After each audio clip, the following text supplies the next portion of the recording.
বোর্ডে 3টা সেন্টেন্স লেখা আছে।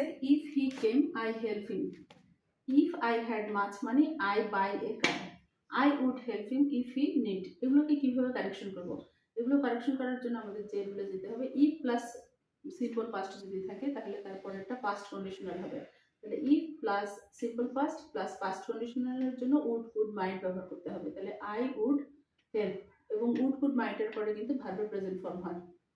আচ্ছা, পরেরটা কি? ইফ আই হ্যাড, হ্যাভের পাস্ট টেন্স।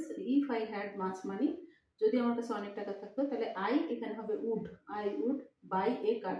তাহলে এরপরেটা কি হবে? এরপরে যেটা হচ্ছে যে যেটা প্রথম অংশটা পরে আছে, অর্থাৎ এই ইফ হি নিড এটা পাস্ট টেন্সে হবে। তাহলে ইফ হি নিডের জায়গায় নিডেড হবে। ইফ হি নিডেড তাহলে আই উড হেল্প হিম, অর্থাৎ প্রথম অংশটা পরে আছে, পরের অংশটা